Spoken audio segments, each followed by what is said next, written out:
বিপুল ভোটের ব্যবধানে জিতলেন মোদি। অমিত শাহ। ভারতের লোকসভা নির্বাচনে বিপুল ভোটের ব্যবধানে জয় পেয়েছেন ভারতের প্রধানমন্ত্রী নরেন্দ্র মোদি ও কেন্দ্রীয় স্বরাষ্ট্রমন্ত্রী অমিত শাহ।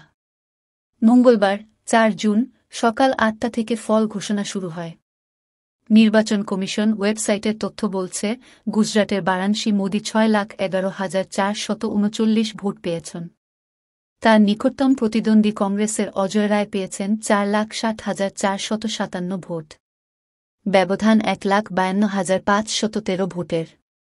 অন্যদিকে বিজেপি নেতা অমিত শাহ প্রায় ৭.৫ লাখ ভোটের ব্যবধানে জয়ী হয়েছেন। গুজরাটের গান্ধীনগর আসনে তিনি ভোট পেয়েছেন ১০,১০,৯৭২ ভোট। তার নিকটতম প্রতিদ্বন্দ্বী কংগ্রেসের সোনাল রামানভাই প্যাটেল পেয়েছেন ২,৬৬,২৫৬ ভোট। বিশ্বের বৃহত্তম গণতন্ত্রের দেশ ভারতের ৭ দফার বিশাল নির্বাচনী যজ্ঞ শুরু হয় গত ১৯ এপ্রিল। টানা ১.৫ মাস পর গত শনিবার ১ জুন শেষ হয়। পার্লামেন্টের নিম্নকক্ষ ৫৪৩ সদস্যের লোকসভায় সংখ্যাগরিষ্ঠতা পেতে একটি দল বা জোটের ২৭২টি আসন প্রয়োজন। তবে ভোট শেষ হওয়ার পরপরই প্রকাশিত বেশিরভাগ বুথফেরত জরিপই জানায়, এনডিএ জোট ৩৫০টির বেশি আসন পেতে পারে। এনডিএ টানা তৃতীয় মেয়াদে ক্ষমতায় ফিরতে পারেন মোদি।